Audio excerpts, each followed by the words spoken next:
Hey there, just fixing a tire that got flat the other day from riding, and I'm amazed at how many people don't know how to fix a flat tire on a bike, and I'm going to show you how to do that right now. It's pretty simple.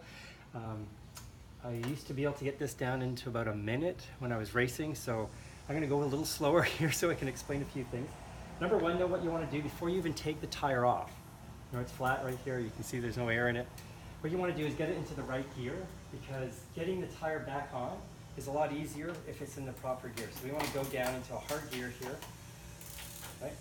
And then pop that rear drop off out. This is a bottom drop out, so I'm going to pull the chain like that and pull it out. If it was a rear drop out, I'm going to have to pull the whole chain back, grab it with my finger, because it's going to come out the back of the dropouts there. So now we got the tire.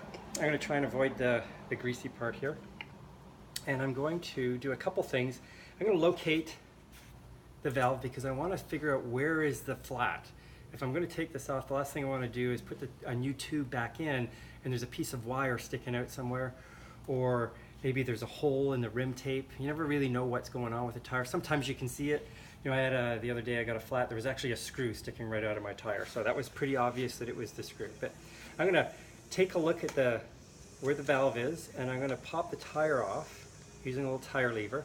So what I'm going to do is get the tire lever in underneath the rim of the tire, right, like that. I'm not too concerned about pinching the tube right now because it's flat already. When I'm putting it back in, I'm going to be a lot more concerned about that. So I'm going to pop that up like that, and I'm going to have a second one because usually the tire is a little tight. It's going to be hard to get off with one. So I'm going to go over a few inches like this and lever up that second tire, get that underneath there. Once I've got them both in, I'm going to pop it like that so it comes off over the bead of the tire, and then I'm just going to take this tire lever and I'm going to pry the tire off all the way around. There we go, like that. Once you get it started, it's pretty easy. You just pull the whole thing around like that. Tire's off. Okay, so now this is where I want to actually be concerned about where the tire is coming off, because I want to make sure that I'm marking everything. So I'm going to pull the tire out, or the tube out, and I'm going to lay this down in the right direction, like that. So I'm going to try not to get that mixed up. I'm just going to lay that like that so it's in alignment with the tire itself and the wheel. And I'm going to pull the tire off.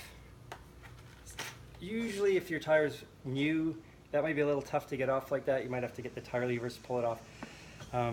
If it's older, like this one is a little stretched out. So I'm going to keep it in alignment with where the tube or valve was, which is right here.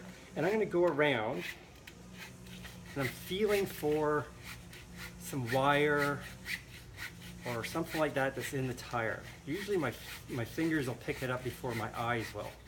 So I'm going to visually check from the outside, but I'm going to run my finger around the inside to see if there's any wire in there, and I don't see anything, so we're back to the beginning.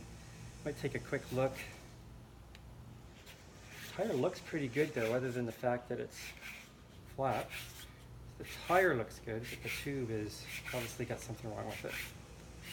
Yeah, I don't see anything there. So we'll lay that over here. Again, I want to keep track of where that's located so I can go back later. Tube, we can pop some air in there and see if we can find where the flat is. If you're just out and about on the road, you're not really that concerned. So this is a bit of an issue here. I'll look at that. This is sort of blowing out, so I'm not too happy about that. Maybe an old tube that I'm going to have to probably replace, but that's not flat. It's not where the flat is. That's just like obviously a weak area in the tube, so I'm going to throw this tube away. I'm not going to use this again. But I want to find out where the flat came from. So now the next place I go to look is the actual wheel itself. I'm going to look at the rim tape to see if there's any holes in here. So there's the valve hole. That's cool, right? That's a good spot. Obviously you want to have that. It's reinforced around the valve anyways to make up for the fact that there's a hole there. But anywhere else in the wheel that there might be a hole in the rim tape, that can cause the tube, when you inflate it, to push down through those spoke holes, and we don't want to have that. We want to make sure the rim tape is level and in alignment all the way around, and we also want to make sure there's no cracks or holes in it. So I'm going to do a quick inspection of that. And just looking to make sure the tape is in alignment and it's also not cut anywhere where there's a spoke hole. Okay, and here's the issue right here. If you can see that, but there is a hole in the rim tape, and the tube is going to be able to get down through that when you inflate it, and it's going to get cut on the actual spoke hole. So because I had the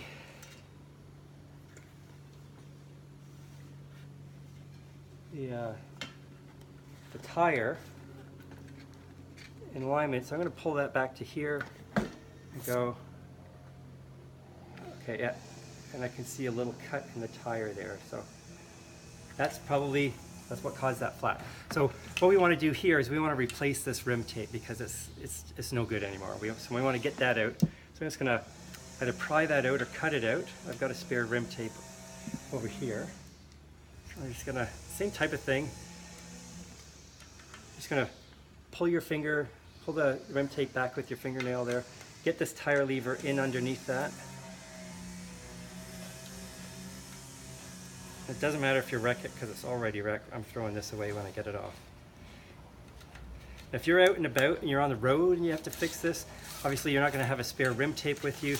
But if you're using like gel packs or energy bar, you can always lay that down over top of that hole before you put your tire back in there, your tube back in order to make sure that the new tube doesn't get back underneath there and get cut again. So your piece of foil from a bar wrapper or a gel pack, that'll do enough of the trick, or even some tape if you have that in your repair kit. So anyways, I've got another rim tape here because we're in the garage, we're not out on the road. And I'm just going to pop that back. Obviously we want to make sure we put it on first where the valve hole is. That's right there, so we want to find that, line that up. Okay, we're good. Pop that in first, because it's hard to move this around once it gets on there.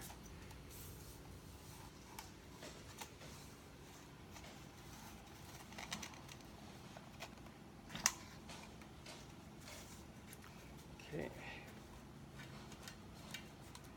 Sometimes it's just a matter of just inching it on. There we go, snaps into place. Make sure your valve hole is still lined up.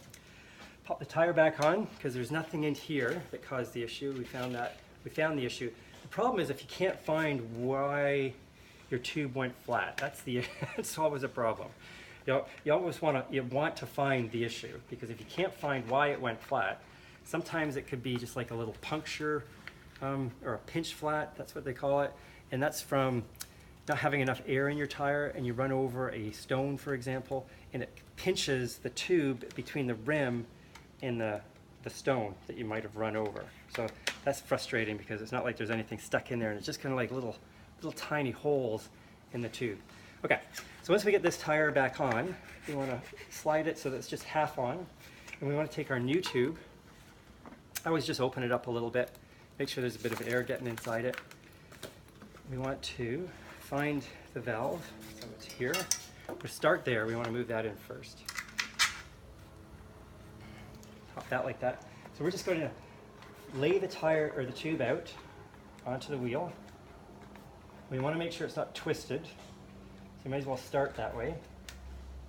And then we're just going to push our thumbs up in there, and we're just going to move this around inside the tire. Not stretching it out too much, not clumping it up too much.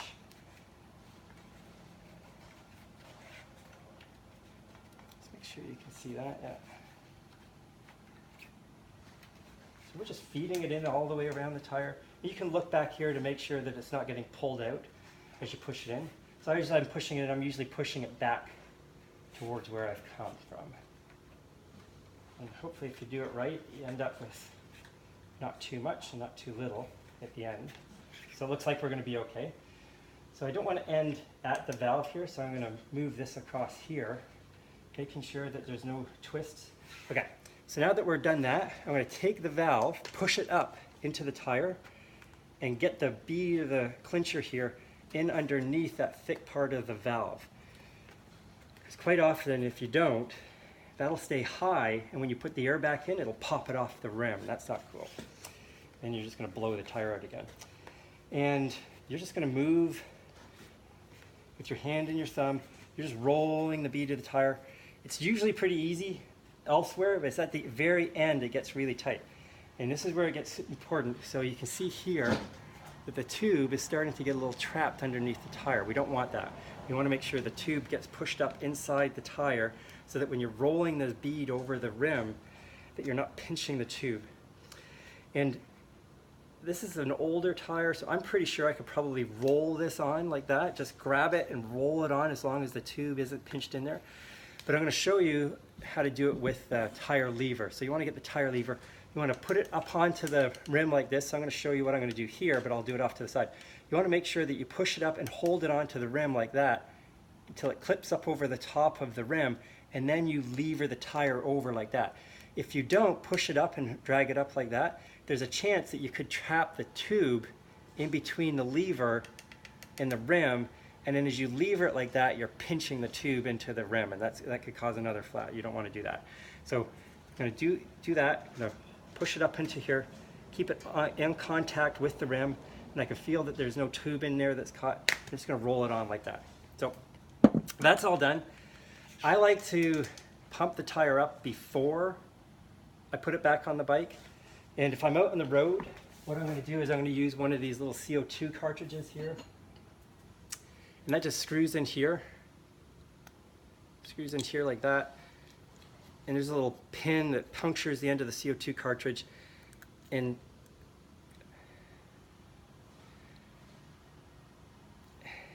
it's very cold when it comes out. And you can put this end on the valve itself and inflate the tire. You just sort of, and the CO2 comes out. But I'm going to save this for when I'm actually out on the road because I've got a pump here, so I'm going to do that.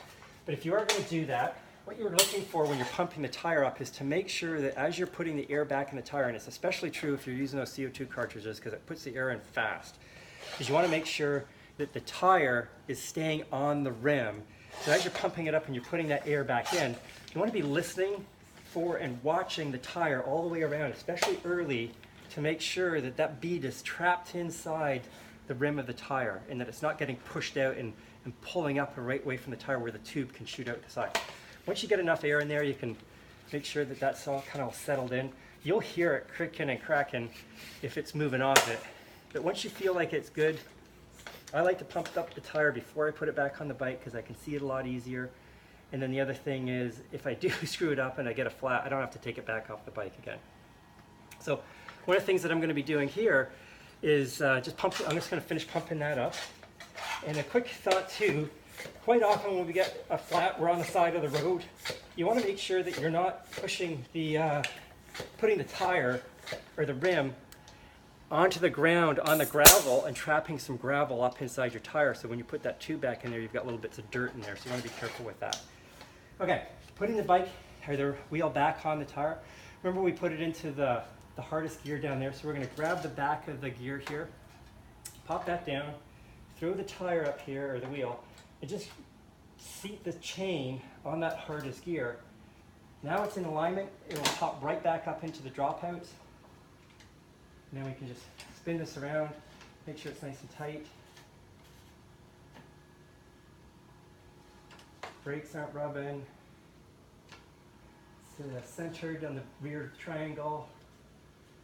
Tighten that out a little bit. And then we're good to go.